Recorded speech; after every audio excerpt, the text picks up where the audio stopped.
All right, good evening, everybody, and welcome to the Ref Room. I am Scott Smokin SILZ, and no, that is not Brad BAUMRUCK next to me.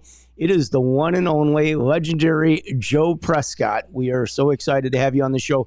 Brad is out today. He's got a dinner. The Iowa Muckety Mucks, all of the executive board are having their Christmas holiday dinner. So, Pops is nice enough to come join us today, which means we get some great content. And we're going to talk about lots of things.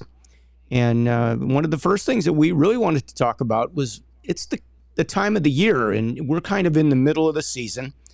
Lots of referees have been working a lot of games, and now is, we'll call it cold and flu season or whatever, but just everybody's starting to get a little worn down, and we're going to talk about some of the things to kind of keep you motivated to get through the season and make sure you're taking care of yourself and make sure that you're having a great and joyous time out there on the ice like the rest of us are. So welcome to the show, Pops. Glad to be here, Scotty, and everybody that I sent an email to. I'm sorry if you misconstrued and you thought you had to sign in on that link to get in. Just go to YouTube or Facebook, and go to YouTube. Ref Room is right there. Ref Room, so it's youtube.com/@refroom, like the little A, Ref Room, and you'll find us. Or Google us, Ref Room, not Red Room. Red Room comes up, but we are Ref Room. So you will find us on YouTube right there. So. Right, don't go to Red Room. I've been there before. Yes, it's not hockey. I don't know what's in Red related. Room, but that's not us. Trust me. I've been to Red Room, and it's sort of like an OnlyFans kind of thing. Not exactly where you want to go. Okay. But a couple other things, folks. Sorry about the camera on this computer. Not exactly the most clear. Of course, who'd want to see me clearly anyway? And then most importantly here, folks, happy Hanukkah to all our friends. We're into the fourth day of Hanukkah. Hanukkah started sundown Thursday night, and of course we're really close to Christmas, today being the 11th, so just 13 days away. And so Merry Christmas and God bless everyone. And I see Alan Gould is already up there. Alan is here. He says Merry Christmas. Sean Molina, Pops is a gem. Great to see him on the show. Yes, it is. And glad you guys are here. Thanks for joining us. We appreciate it. We got some good topics today. So. Yeah, Alan, a great guy, and he always sends me a message on Messenger, and I don't get back to him. Every once in a while I can. And Sean Molina, it's funny, I played hockey with his father.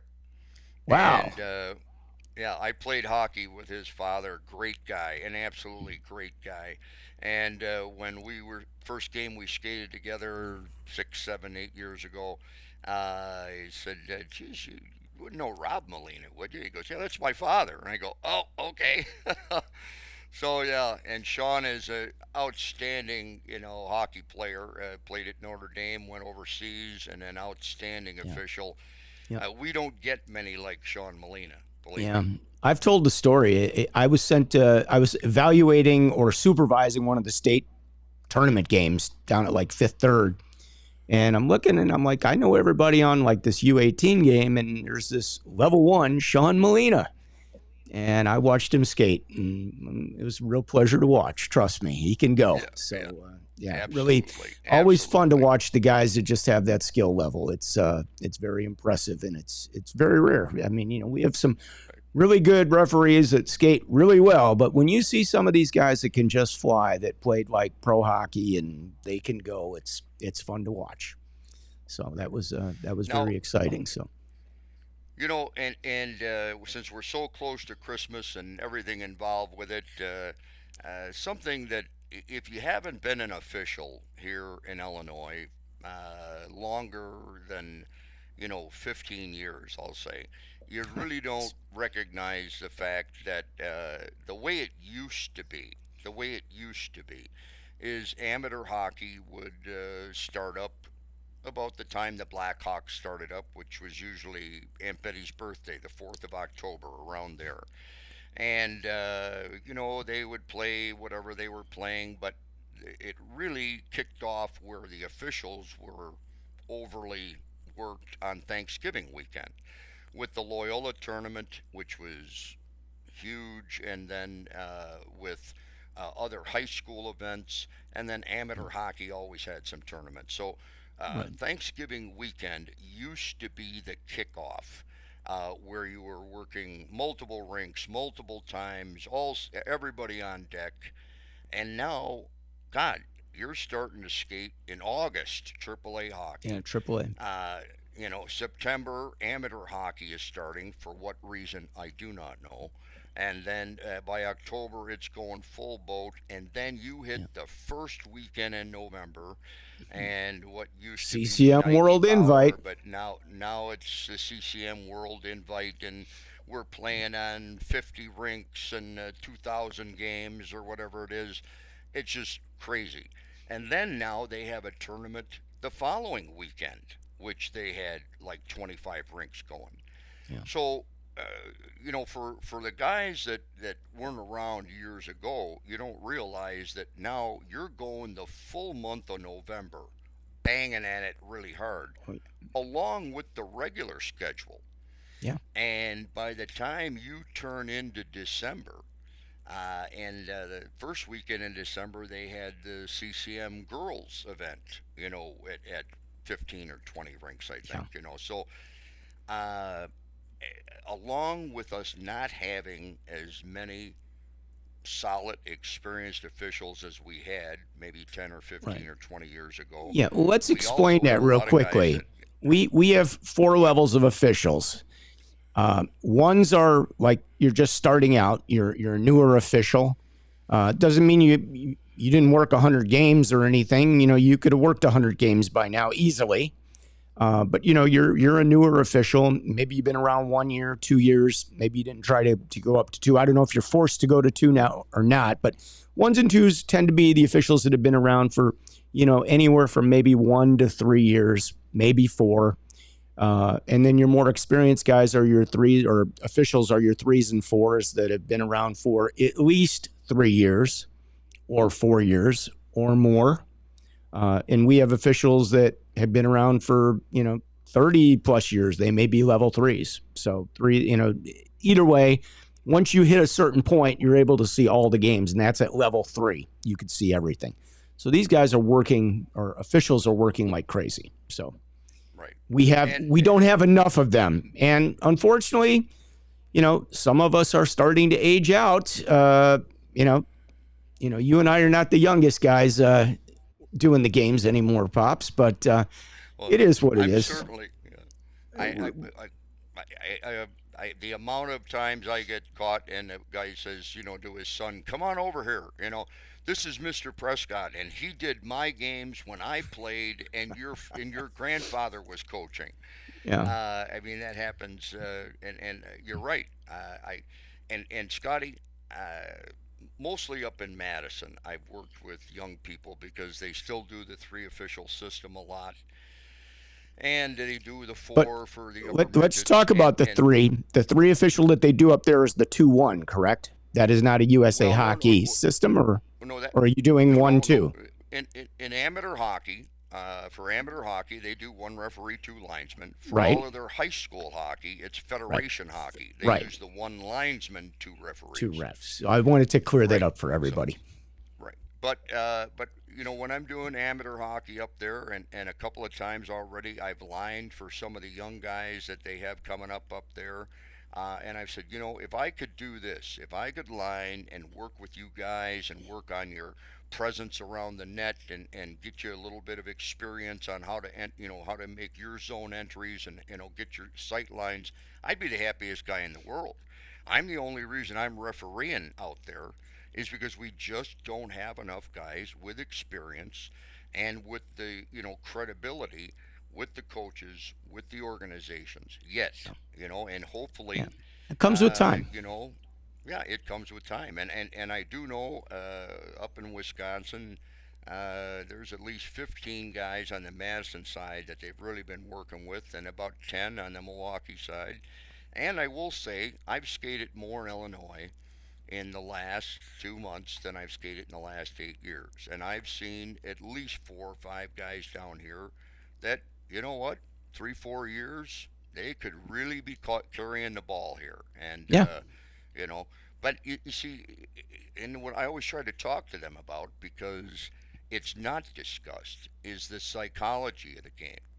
The more that you're doing this, the more that you have to be aware of the psychology that you Yeah. are using through your body language, through your off ice activities, when you're asked the questions, how you respond, all of those things which take a long time. It's so much farther than knowing the rules, reading the manual, making sure you have a clean sweater, blah, blah, blah.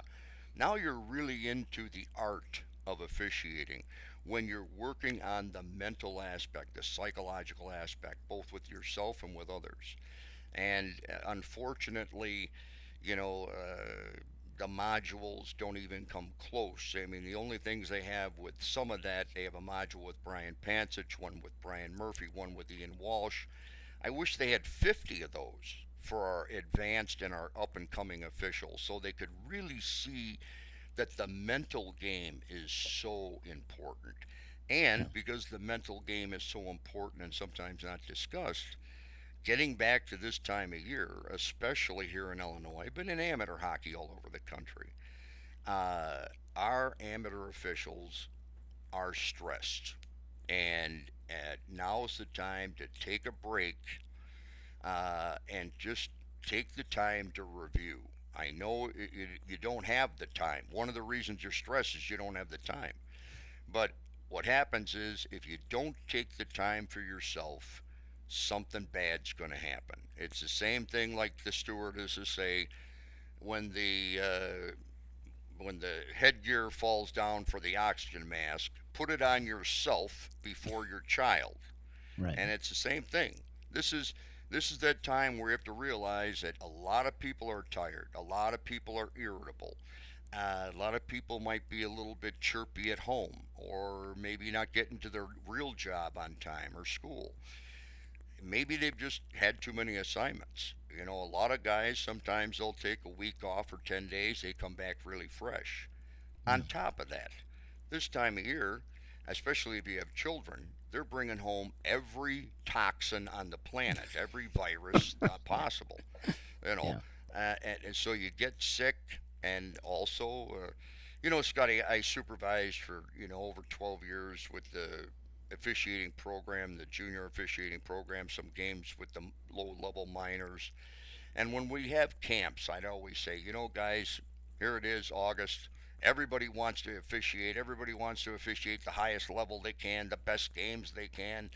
Oh, we start the season, everybody's hard charging, but show me the guy in January and February when it's 10 degrees outside and they're sick and they've got a few puck marks on their ribs and the side of their knee.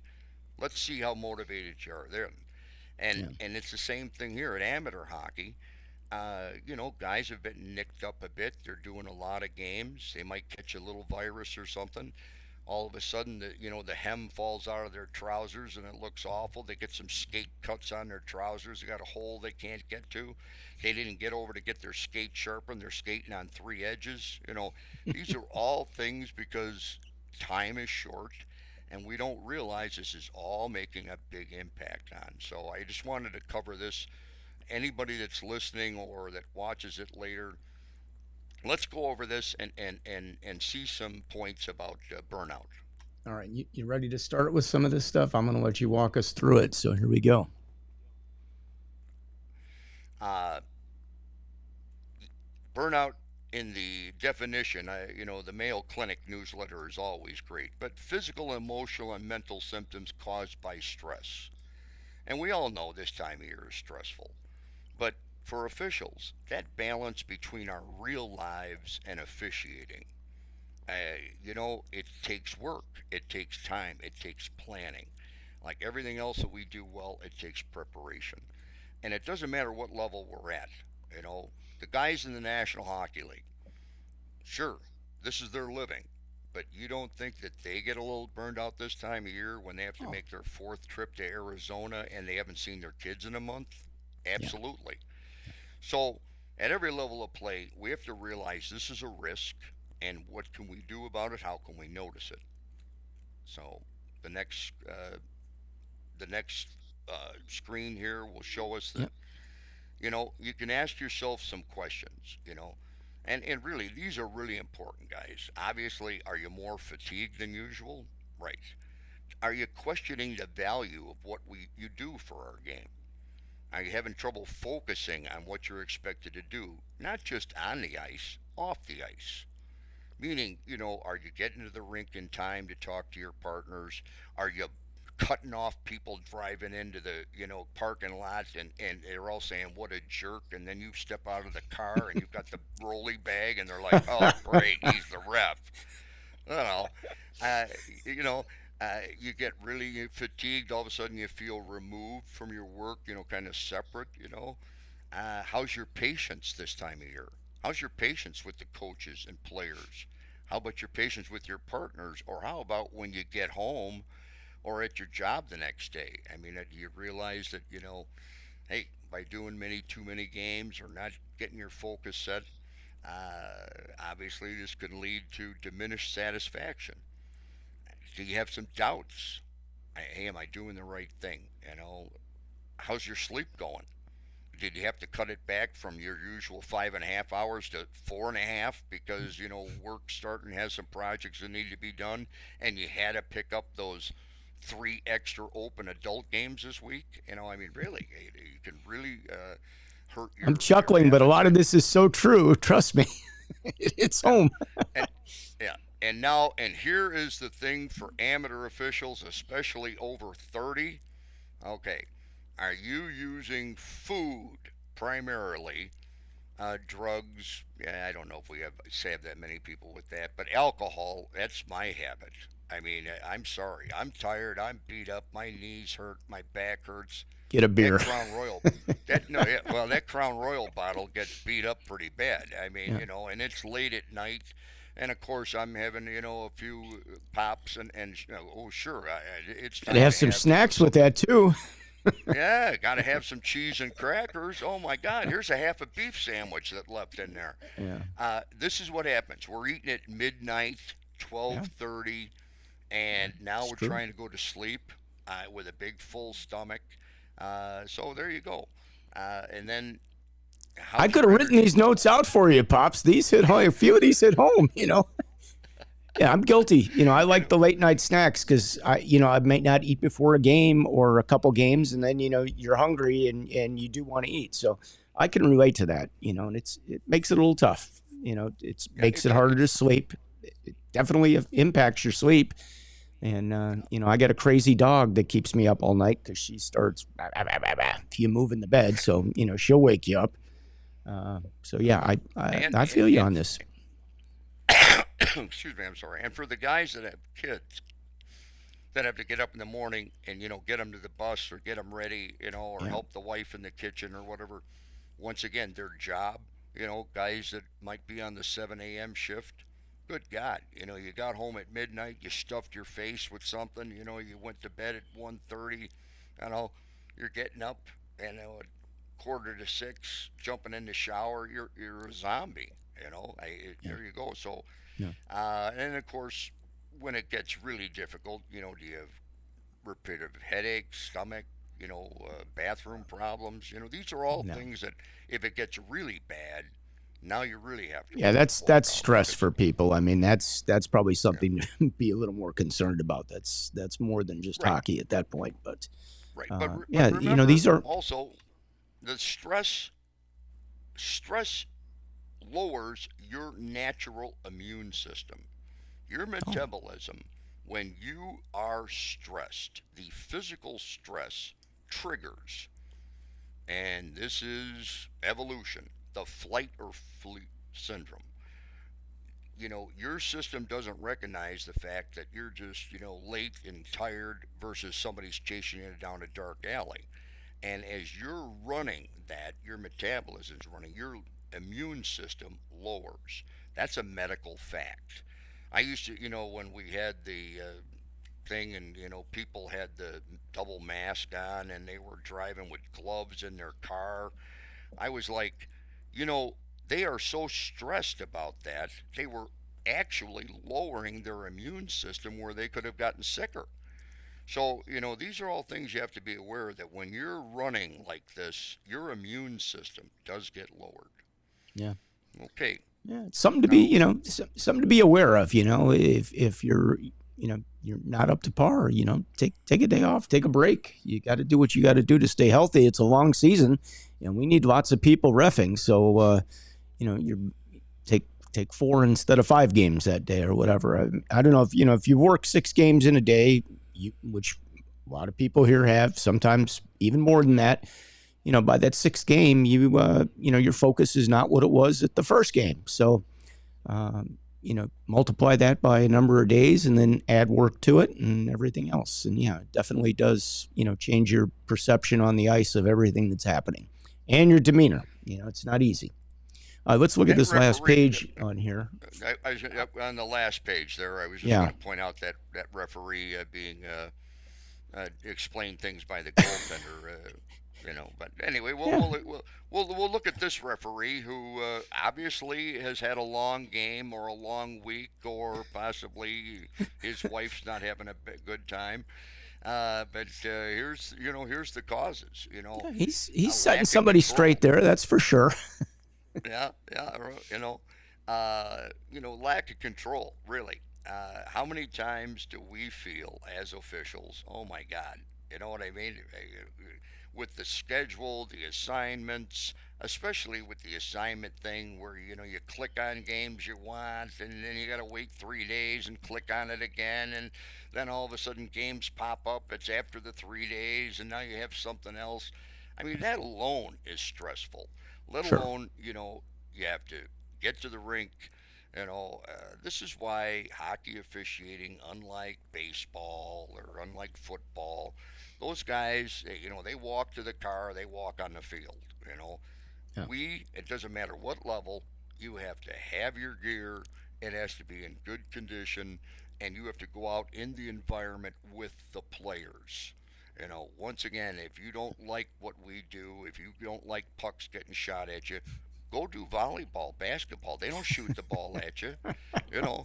But in our game, sometimes things are out of our control. That's Right. why when we talk about when people say you lost control of the game, we don't control the game. We manage the game. Right. And to manage the game, we try to do as much with communication and enforcement of the rules that keeps the game going, and we manage it. But as for control it, God, you and I both know, Scotty, in Yeah. games that we played in, let alone that we've officiated, where things are just out of control for whatever reason. So Well, uh, that's up to a coach to reel players in and get their attention and get them back in focus. I mean, that's not something the referee is going to be able to really do. I mean, they can manage what's happening out there and they can penalize accordingly and try to calm situations down where necessary. But, we play in a very emotional, intense game, and that's what you have to work with. And some games are going to be more intense than others, and you have teams that don't like each other. You have coaches that don't like each other. You have lots of people that may not like each other because they've played so many times. It's just, that's the nature of the beast, and that's something you have to learn to accept. no, that's true. Lack of clarity of what's expected, and this is especially for the guys we have that are working out of multiple rule books. The Yeah. big challenge is you're trying to progress and you work out of multiple rule books. Uh, there's stress right there. If you It's really tough. care, I'm not a fan of that. I would rather work USA hockey rules and know what I'm dealing with all day long. When you start mixing in NCAA or ACHA, NCAA, and a few of the other leagues, honestly, all the face-off locations change. What you can do in your zones changes. The penalty assessments and the scenarios all change. What is a 2 in 10 or a 5 in a game or more may only be a 2-minute penalty in another league. And even if you go to watch some of the best of the officials, and they come to the district seminar or whatever seminar it's confusing for them too, because if you ask them a question, they're like, well, I know the rules that, we're playing under. They have to go back to the book and they refer to everything and, try to give you the best case scenario in that example. But it's not easy, guys. And we have a lot of officials that are working multiple leagues. Right. And this is why I have always said with the USA Hockey Test, because the biggest complaints across the board nationwide are people misinterpreting the rules. And I have always said that the first 50 questions can be whatever we want in USA Hockey, and the next 50 should all be ones that have different interpretations in the NCAA and in professional hockey or the high school federation. And if all you work is USA Hockey, those 50 are going to be easy.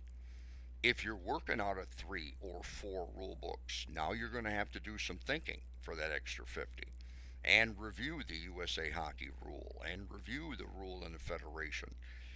USA Hockey has always provided, I don't know if everybody knows this, on the USA Hockey website under officials, you can get a sheet that compares USA Hockey rules, the federation, and the NCAA. Yeah.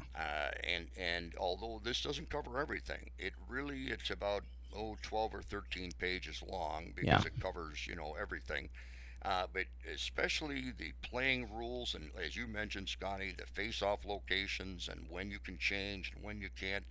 That has always been really well done by USA Hockey. It's one of the resources that they have provided. It's very helpful, trust me. Yeah, it doesn't get a lot of advertisement. No. Of course, the next point is conflicts, and I'm sorry, everybody that's listening to this, everybody that's interested, if you're an official, you signed up for this. You signed up for this, and this is risk is our business. They don't sign up for you, okay? You sign up for this, and conflict and risk is part of the business. And how you handle it, how you talk to your partners about how you can handle things better. When you really feel that things are really bad, how you handle that bump, just like a player. There's no difference between a player going through either a slump or having some problems with a skill set and when we have reoccurring conflicts. Obviously, it adds to the stress. I want to touch on this a little bit because I think there's a couple things. If you're a newer official, a level 1, a level 2, you haven't been around as long, you try to get to know some of these other referees in the room. We have a lot of the younger guys that come in, never say hello to anybody, don't introduce themselves. And I get that. You don't know anybody. You're walking into a strange room. But the officials in there are pretty good guys. They're on the same team as you are. And eventually you're probably going to work with some of these guys or people. But the point I really want to make here is, getting to the rink a half hour before your game is critical. So many of the newer officials, they walk in 5 minutes before. I see guys that go out there and they don't even put on shin pads. They don't put on elbow pads. They've got a pair of black pants and skates on and a helmet, and they're ready to go. Like they're ready in 2 minutes, and that's how they're going to roll. And I've talked to a couple of these guys and tried to explain, like, if you get pulled down one day, you could have a very serious elbow injury that could last you a lifetime, okay, by not having some pads on. But the point being, like, get in these rooms and spend some time with some of these people, because a lot of your questions can be answered, or issues that you're having on the ice. You could have come off with your partner and maybe he's another level 1 or a level 2, not much experience, but maybe you got a level 3 that's been around for 10 years that's in the locker room that can help you with the situation you just encountered. And I see that the guys, when you're working with people that that you work with on a regular basis, the 3s and 4s, they talk about situations and they discuss what happened and how it could be better, or did you make the right call in that situation? Even guys that'll come in from game 2 weeks ago, hey, I got to ask you about something. So they will talk about this, and that's not something I see with a lot of the newer officials. There needs to be a little more passion, because it's not just a job to get you out of doing French fries. it's, you got to want to be out there and you got to want to learn the craft that you're working with. And I don't always feel that sometimes that passion is there yet. It's something that may be developed. And when you do see it develop from some of these guys, they become great referees and they work a lot of games and they love it. And they're just as passionate as guys that have been around for 10 or 15 years. But getting them to that point is kind of tough.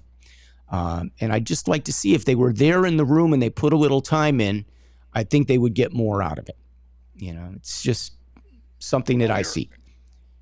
You're absolutely right. And I was so blessed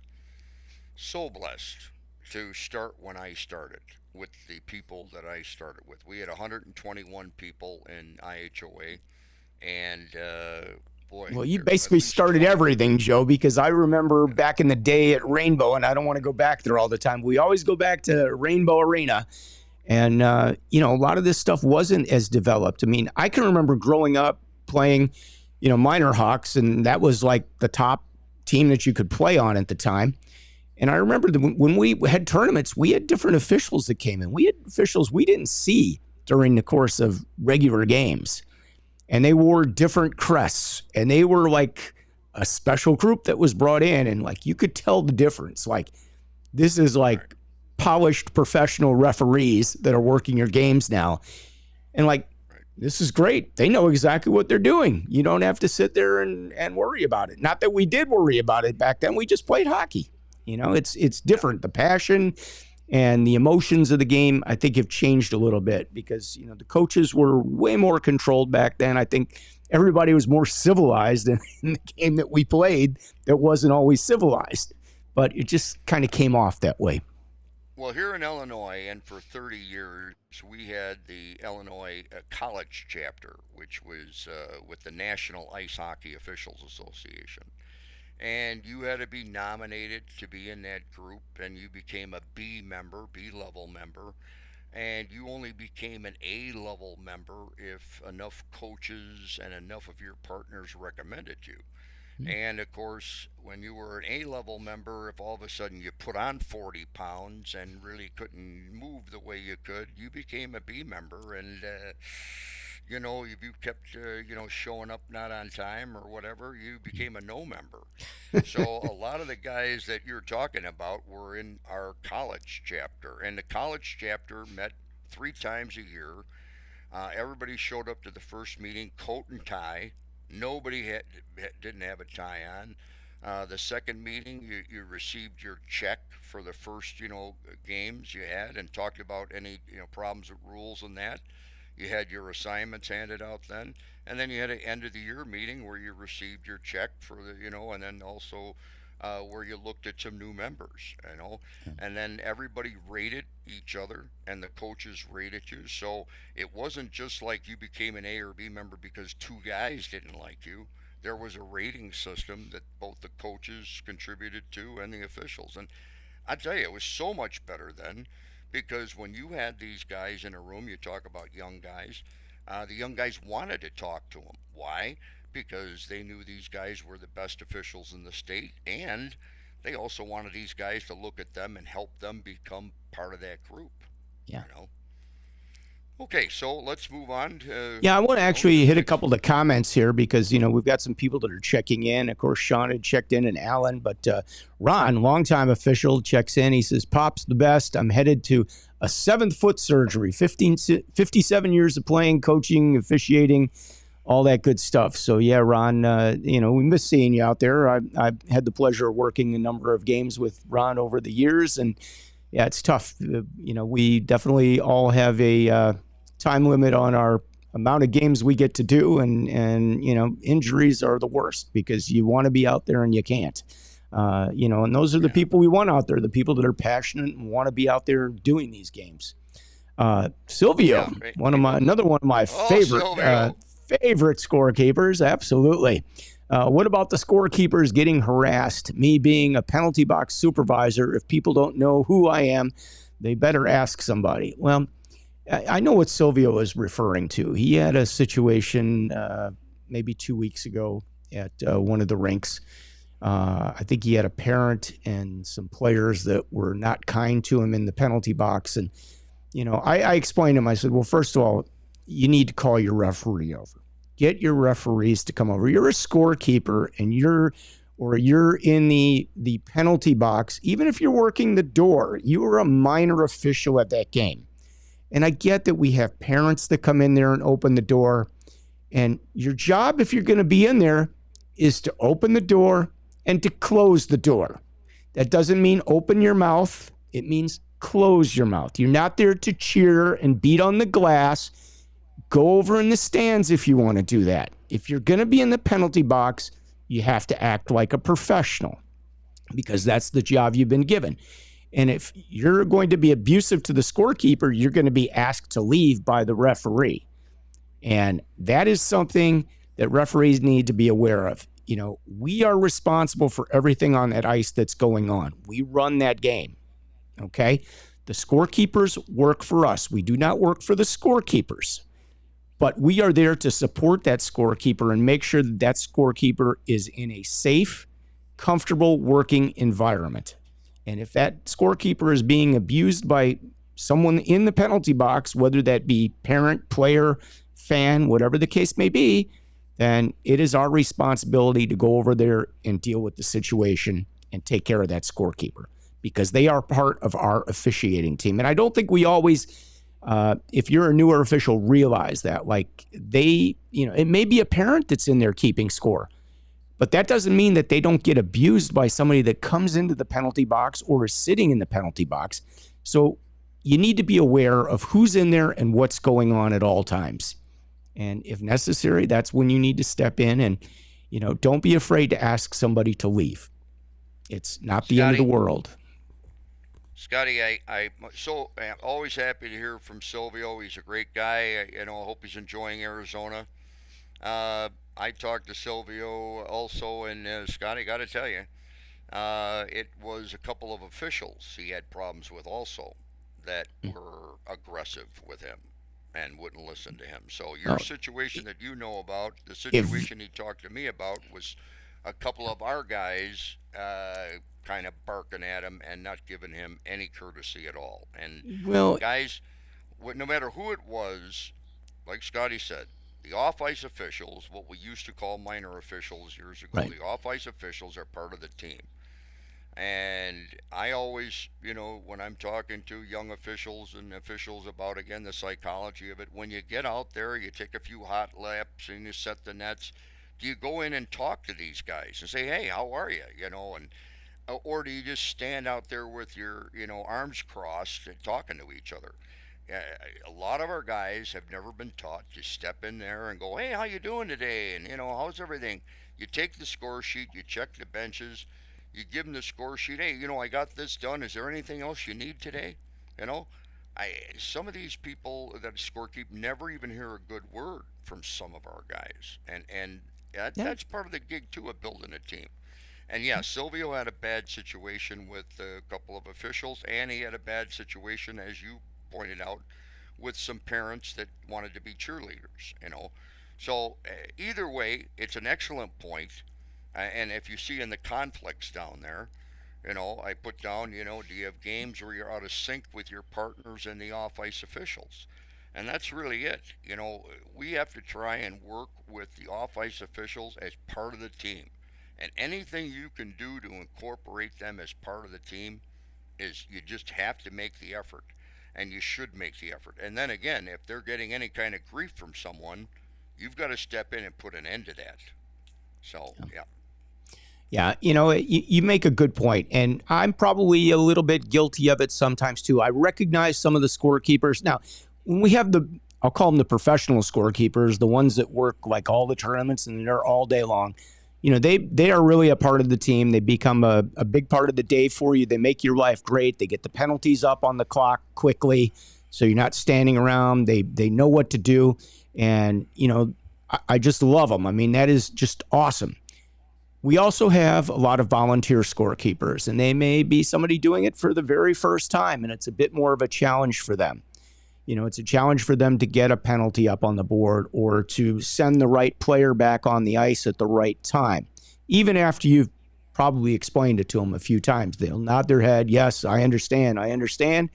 And what happens? Out comes the wrong player at the wrong time. I get it. I understand. I'm a big proponent for all you people that are spending all this money for all your kids to play hockey. Hire a professional scorekeeper. They're not that expensive. And guess what? You can enjoy the game. You can go over and have a beer and sit with your friends and beat on the glass if necessary. As long as it's in a friendly, kind, way of doing it. But I think it'd be great. I get it's another expense for people, but if you really think about it over the course of the year, it probably cost each parent $50 for the whole season to get somebody to come in and do their games professionally. And now you don't have to worry about it. You don't have to stress, because a lot of the parents come in there, they're stressed. They're scared. They don't want to make a mistake. I respect that. They're trying to be as professional and good about this as possible, but it always doesn't make for the best situation on the ice. When you've got problems with the clock and problems with getting penalties up, what happens? It means you're standing around. And the longer you're standing around before you could put the puck down on the ice, that's where all the problems happen, okay? The minute you can have people chirp, chirp, chirp, chirp, chirp, the minute the puck goes down, guess what? The chirping stops and the game is on. So what is the best thing an official can do in those situations is to get the puck down as quickly as possible. It stops all the nonsense. But if we can't get the puck down because we got other stuff going on, you see where I'm going with this. So yep, that's my 2 cents. No, you're right. The old saying, everybody, is a moving puck is our best friend. That's right. Yeah, we're standing around, everybody's getting excited. The stress level just goes the stress goes up for everybody. The nerves are there. They need to produce. They need to make something happen. The coaches told them, hey, we need a goal here and let's go. And I need to see some effort. And that's what they're prepared to do. And unfortunately that, if we have the puck down, we don't have to deal with that situation. They do their job and everybody's happy. Everybody's happy when the puck's down. So. And going back to Ron Nicholson, sorry about the surgeries. Danny Shackey, God bless his soul. Danny had such problems with his feet. One of the reasons he retired from the National Hockey League. And, he had so many different types of operations and therapy. Guys, we're on our feet. We get banged up. Sometimes you get a little breakdown there, and no matter what age you are, you've got to take care of your feet. Yeah. You got to make sure that, you give yourself enough time to try out those skates. And even with the new composite skates, make sure that, you're not lacing them too tight, cutting off circulation in areas. Guys that just tighten them at the ankles, that's not good. You got to go through the all the way up. But, foot problems, ankle problems. God, Carl Sassolino has fought, the knee problems and the problems he's had with his legs. He's tried to come back in the last 10 years. Such a nice guy, but he just can't skate anymore, Yeah. The podiatrist has been my best friend for the last 10 years. I never ever had to go to one until I started refereeing. And then, you go a couple times a year, makes a big difference. But, like they tell you, it's these composite skates are pretty tough on the feet. I have a friend that likes to go with the old school skates. He buys them whenever he sees them on eBay, and he keeps quantities of them. So he's never out of them. He's got his favorite brand. And, he doesn't seem to have foot problems because he's wearing these old school skates from the 80s or 90s before they got Kevlar, I don't know what you want to call them, but they are just hard as a rock. And I mean, they feel great on the feet when you're out there skating. I like mine, but they do cause, bumps and bunions and all kinds of problems for the feet. So, taking care of them is, really good advice for any of you guys and girls out there. And, don't be afraid to go see a podiatrist once in a while, because they really do work wonders for your feet. Honestly, yes, they'll keep you going. I've had days where I couldn't walk, and you come out of there and you're back on the ice the next day. Same thing with the chiropractors, man. I love the chiropractors and the massage therapists. There's days where I could barely get out of the bed, not from reffing, but from playing. And I'd be back on the ice the next night playing. So they managed to get it done for us. And so Take care of yourselves out there. Let's see. Silvio also says, love you's gotten pops. Thank you for that, Silvio. Much appreciated.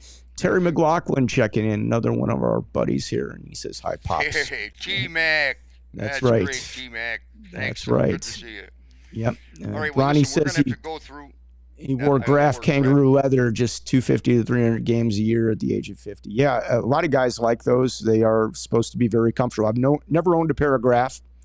I've had CCM, Bauer, and Easton's, I think, most of my life. Most of my reffing career has been probably CCM and Easton. I don't wear the Eastons anymore. I'm back to CCM. They fit my feet a little bit better now. And I really like the scale. I've got Super Tax. I've got a wide foot, so I really have enjoyed those. But I will tell you, Bauer bumps are a reality, folks. It's just the way it is. So, I skated on Graf, Scotty, for a couple of years. They excellent boots. They were just really top, well made. Yeah. And Dao, a lot of people don't realize. Oh, I remember those. Yeah. Those were excellently made boots. I mean, they lasted forever, so and they just were really great. But I'll go back. I thought the Langs were the most comfortable skates I ever owned back in the day. That's from a number of years ago. I had them as a player and as a goalie. And they were a ski boot manufacturer that came with this like foam insert that went in, and they were comfortable. They were really comfortable. Yeah. They were definitely groundbreaking back then. I think that's really what took us into the composite skate. That was the start of it, because we went from leather into the Lang skate. That was revolutionary, and then we've seen the progression to where we are today. And I'm gonna throw out something here too, because and I can't think of the name. He's a gentleman from like England that does all these amazing videos on hockey equipment. And he gets like in the manufacturer's locations and how things are done. He has a video up there on why you should buy a professional, like a top of the line skate. And he breaks down the price points, how the sizing works on the skates. Because if you are, let's say you and your friend say, oh, we want to go get some Bauers. Want Bauer skates, Bauer Supremes. Those are awesome. But your foot may not be designed for the Bauer Supreme. Yours may be designed for the Bauer Vapor or whatever the other brand is that Bauer offers. But basically, they've all gone to like 3 styles for each skate. And I think CCM is the same way. They have like 3 different boots. They have 3 different names, and they're 3 different styles to accommodate a certain style of foot. And that's what you really have to look at. And when you go in and you see what the difference is between, say, a $500 skate and a $1,200 skate, it's pretty remarkable, because he goes through and he takes you through the rivets, the stitching, what's in there. I was blown away. I was like, wow, there's probably not a referee that shouldn't be in a pro skate based on the number of hours we put into those skates and what those skates can give you back. And I get the price tag goes with it. But I hear a lot of our younger referees, they'll buy new skates. They're gone in a couple months. Like, they've worked a lot of games and they just blow through them. So, then they start getting into custom skates, and, they're making money. They understand the value of it and what they're doing. Our job is expensive. Unlike a basketball official that's got a pair of shorts and a T-shirt and a whistle, we've all got, $1,000 to $2,000 worth of equipment probably in our bag, if not more. To be honest with you, if you're buying a custom skate at $1,200 to $1,500, maybe an extra set of blades to have in your bag, and now you've got your helmet that could be $300 nowadays with the visor on it, maybe more. It starts to add up pretty quickly. There's definitely an expense to being a hockey referee. It's not cheap. And you need good equipment out there. It serves you well. Did we get? I think we got one more page of this, so keep going here. Well, with all of this, these are, again, too much, too little to do. Obviously, that's an obvious thing. Do you have too much going on in your life? How about if you take too many assignments and all of a sudden you're not focused, and all of a sudden maybe some games you think are even boring? Or it gets so busy you can't keep up because maybe you're taking too many games where you really have to push yourself. The lack of support. Every official goes through this. Every official goes through this. I don't care who you're married to. I don't care what your relationship is with somebody. No one can understand unless they've been out there. As I've always said, you lace up those boots, you go out there. Nobody knows our game unless they bleed a little. I always say, you become a real hockey player when you've got that blood in your mouth, you got that copper taste, and you're like, okay, that's part of it, And the same thing with officiating. You're going to get your hands nicked up, or maybe you get a new zipper, a stitch here or there. It's part of the game. And believe me, you appreciate it even more. But yeah, these are the things we're going to go through, whether you're an official or a player, and it makes you love it more. Anyway, we covered what could cause it and all the rest. How about what are we going to do about it? Well, I understand that you're all committed, and there are probably Christmas tournaments and that. Let's just talk about food, all right? Instead of staying up and eating the beef sandwich, or picking up a crusty McDonald's burger and fries on the way home, hopefully, you and the wife or whatever can have some, healthy food at home. You can come home and have some good cheese. Uh, Walnuts are great. Walnuts are great. Cashews are great. But any kind of nuts are good. Almonds. Try to get the Almonds, lower baby. salt. Almonds are great. Yeah. If you could have that and a non sugared beverage, and then while you're sitting there relaxing, why don't you make a sandwich and some snacks that you can put in your bag for tomorrow's game? You go to work and now you've got the sandwich in there. So instead of eating at midnight or something like that, maybe when you get to the rink you can eat right then so you're not starving. So a little bit of planning so that you have some kind of food, that's not going to be you get home and have 3 beers and whatever's in the fridge that's, got the most calories. Yeah. Also, one thing that's great, I know a lot of guys like these protein drinks and all of that, but I'm sorry, you get some low fat milk and make yourself some chocolate milk, and you shake that up. You have, some nuts with that. That Yeah. will Yeah. just Chocolate milk really is good for you. replenish. That's a good way to Really get replenish. the muscles to recover afterwards. It is, Correct. yeah. Really good. It gets and attacks that lactic acid that's in there. That's a great thing. Yeah. Also, you know, you got to get to the rink earlier. And, Scotty talked about 30 minutes, but when you're going through a stressful time, don't set yourself up for bad traffic. Don't set yourself up to catch the train. Don't set yourself up for these things. You get to the rink early, you look through your gear. Now you can go have a coffee. Now you can go talk to somebody, and inevitably somebody might ask you a rules question. Hey, go get your rule book. Talk rules for 5 minutes with somebody.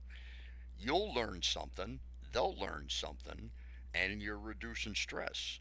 You Yeah. know, if you can give it an extra 15 minutes, or if you've got everybody has their phone, everybody has these $1,000 toys now. Everybody has the friggin' tablet they spend $1,000 on. You can bring that in the room. You can catch up on work or school work. Yeah. Guys always say when I get to the rink, "Oh, you get here so early." Yeah, but there's always 100 things you can do.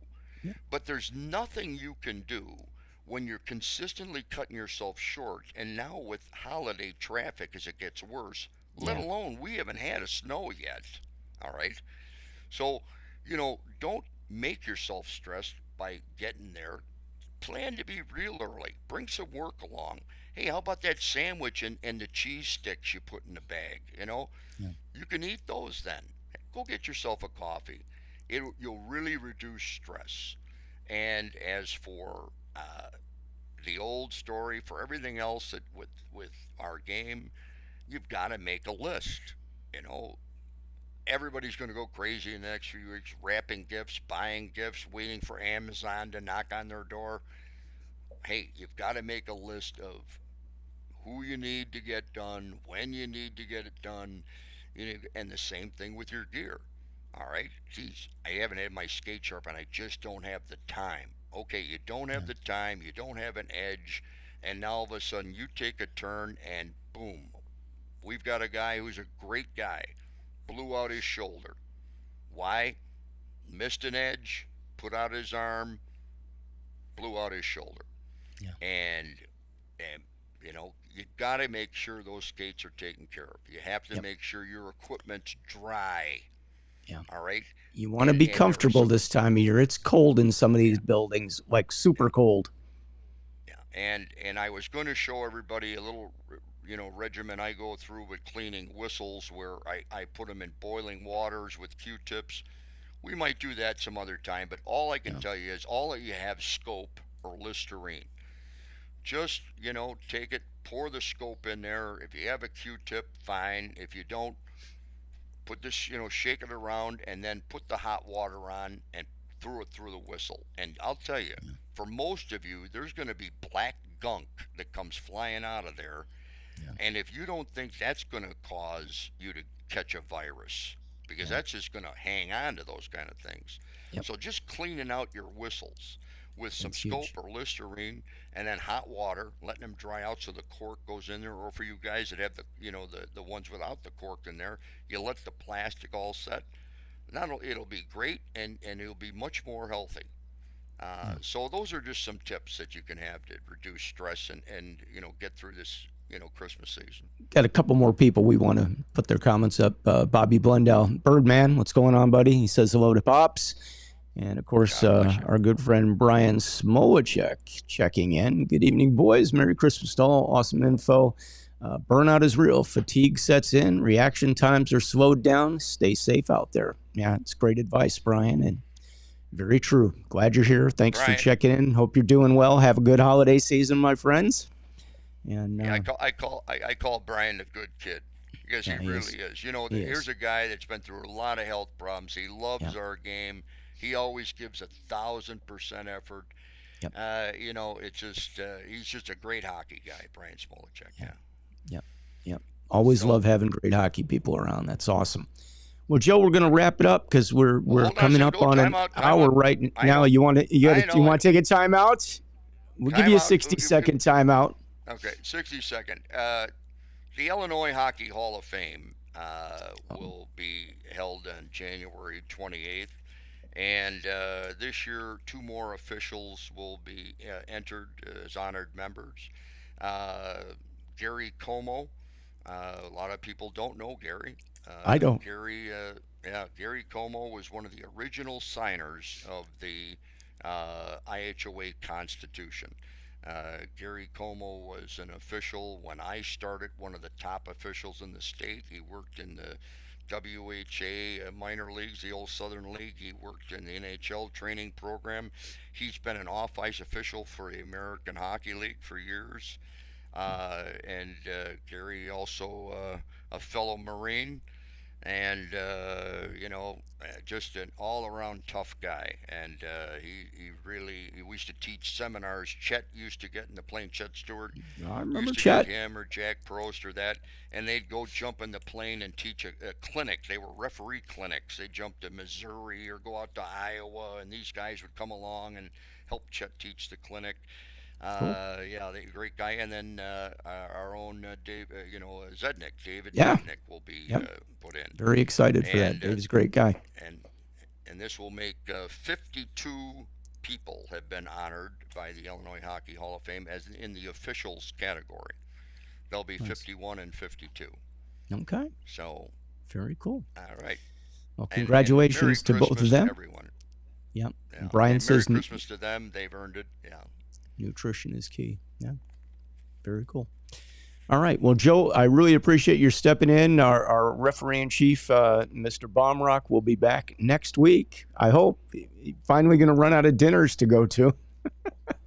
He's been busy working. That's part of the job he's got. He's got to be out there and show face at lots of these events. And I know he loves it because he likes to hang out and he likes to chat with everybody. So, he's having a good time. And so if he's watching, and it's very possible he is, we'll just say hello to him and Tell all the rest of the people over at the dinner that we said hello and wish them the best and enjoy your meal. And we will see you back here next Monday, starting at 5:30 p.m. Chicago time. That's Central Time for those of you that are on the coasts. Love to have you join us. Please hit the like button, hit the subscribe button, hit the notification button so you find out when we're going to be on. We do try to give you a little heads up, but we definitely do Mondays at 5:30. And so take a couple more games. Stay safe out there, everybody. Have a great holiday season. And we will see you next week. On behalf of my guest today, Mr. Joe Prescott, thanks for doing it, Joe. Always a pleasure. Good job, as always. And thanks for all that great information. And we'll see you guys next Monday, everybody, right here on the Ref Room. Have a great week. Peace.